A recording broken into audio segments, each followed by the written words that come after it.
June 22, 1941. As the first light of dawn touched the vast Soviet border, the world's largest military operation erupted without warning.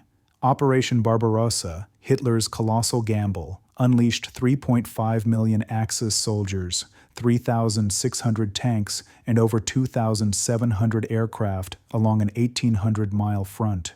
This was not a battle, it was an earthquake of steel, fire, and ambition. For months, intelligence reports had warned Stalin of an imminent attack, but the Soviet leadership refused to believe it. Even as German aircraft roared overhead, even as artillery thundered across the frontier, some Soviet units still awaited confirmation before returning fire. The German advance tore through unprepared border regiments, crushing communications, overwhelming command posts, and throwing the southwestern regions into disarray. Yet within this chaos, something unexpected happened. As the German 1st Panzer Group surged into western Ukraine, pushing toward the cities of Dubno, Lutsk, and Brody, it encountered a force it did not expect. Thousands of Soviet tanks, old, new, and in overwhelming numbers, rushing to form a massive counterstrike. Among them were the machines the Germans had never seen before, the T-34 and the KV series, tanks so heavily armored that German shells bounced off at point-blank range. Barbarossa's opening day was supposed to bring quick victories. Instead, it triggered one of the largest tank battles in human history, a clash so vast and so chaotic that even today, many records remain disputed. This was the beginning, a continent in flames, two colossal armies on the move, and in the middle, an armored storm that would become known as the Battle of Brody. As German forces penetrated deeper into Soviet territory on Day 2 of Barbarossa, they formed a sharp wedge known as the Dubno-Lutsk-Brody Triangle. Here, the terrain narrowed, creating a bottleneck, a perfect killing ground for a counterattack. Soviet commanders recognized this as their one opportunity to halt the German momentum. But what followed was not a coordinated maneuver, it was a desperate scramble. Entire Soviet mechanized corps were ordered to move instantly, many without proper maps, without logistics, and without understanding the scale of the German advance. Some units drove through the night toward the sound of distant artillery, lost in forests and villages, unaware that battle lines had already shifted. Yet the sheer size of the Soviet armored force was staggering. If concentrated, it could have crushed the exposed Panzer divisions. But the Soviet command, paralyzed by shock, disrupted by destroyed communications, and operating under unrealistic orders, could not direct its power effectively. Still, when the first T-34s and KV-1s rolled into combat, German soldiers were stunned. Their standard anti-tank guns, the 37mm door knocker, could do almost nothing against these armored beasts. In many early clashes, German shells simply bounced off, leaving crews helpless. The Germans had speed, training, and organization. The Soviets had numbers, armor, and desperate courage. This contrast was about to ignite one of the most chaotic tank engagements ever recorded. The stage was set.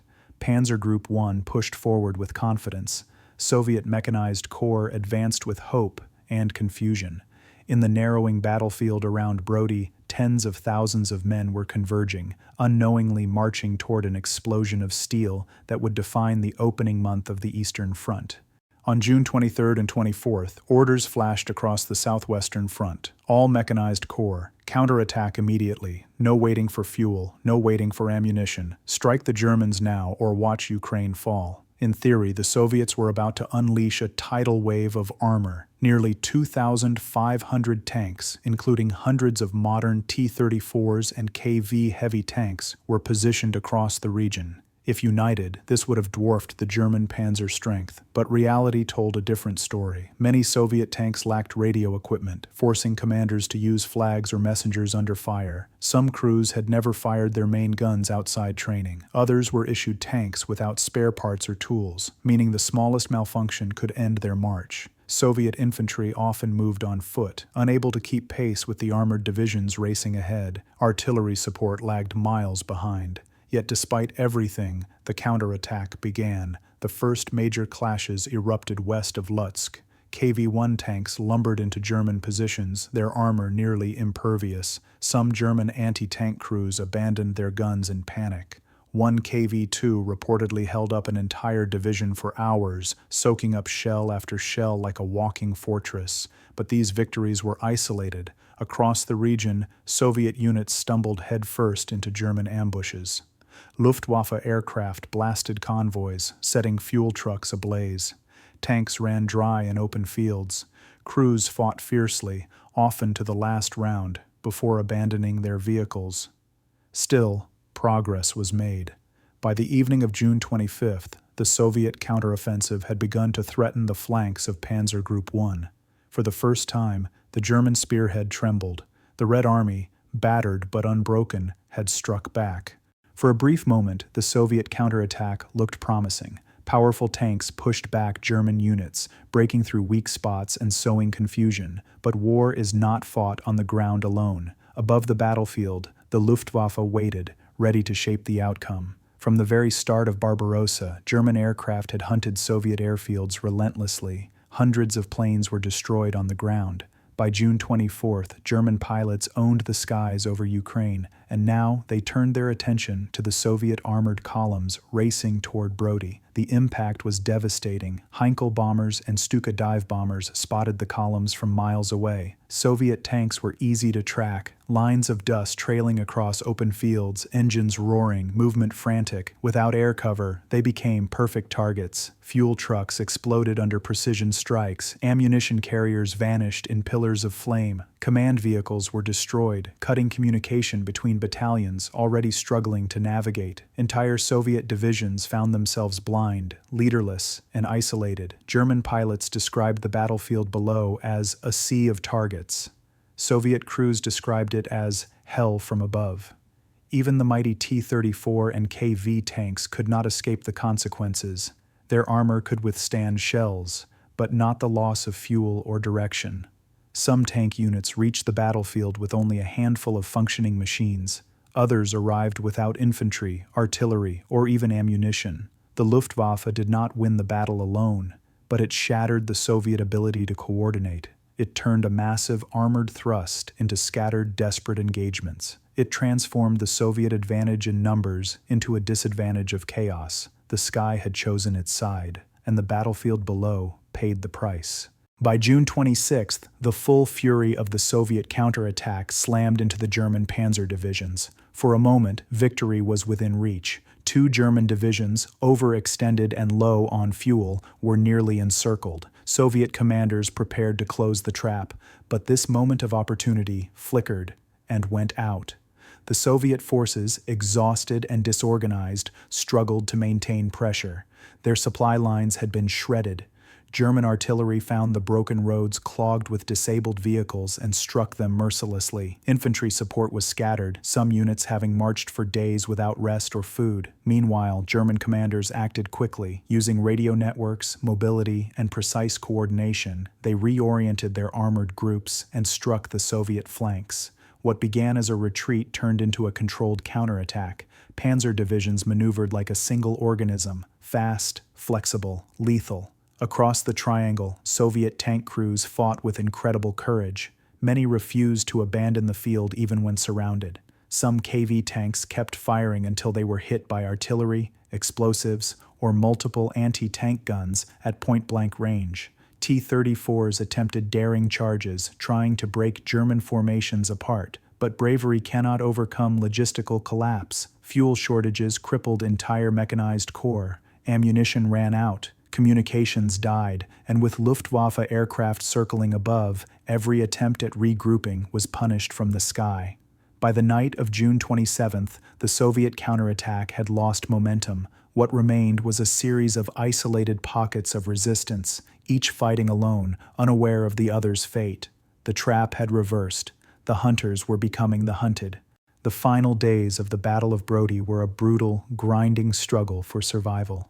By June 28th, German forces began closing a vast encirclement around the scattered Soviet mechanized corps. The dream of cutting off the Panzer Group had vanished.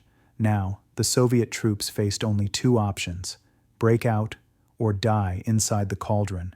German infantry sealed the roads. Artillery rained fire on attempted breakouts. Panzer groups struck from multiple directions, crushing smaller formations in coordinated attacks. Radio intercepts revealed Soviet units desperately calling for fuel, ammunition, and reinforcements. Few answers came. Inside the pocket, the scenes were harrowing. Tank crews abandoned their machines when they ran dry. Groups of soldiers tried to slip through forests and swamps to reach friendly lines. Some fought to the last shell, surrounded on all sides. The Soviet command attempted new counterorders, demanding fresh assaults, orders disconnected from battlefield reality. Many units simply could not comply. The chaos was beyond control. On June 29th and 30th, the Germans intensified their pressure. The city of Lutsk fell. Entire mechanized corps ceased to exist as coherent fighting forces. What had once been thousands of tanks had been reduced to burning wrecks scattered across the Ukrainian countryside. By July 1st, the destruction was nearly complete. The Soviet 8th and 15th Mechanized Corps were shattered. Over 2,280 Soviet tanks were destroyed, nearly half of the Southwestern Front's armored strength. The Germans suffered heavy losses too, but their panzer divisions remained operational. The massive counterattack meant to stop Barbarossa had ended in catastrophe, but the story did not end there.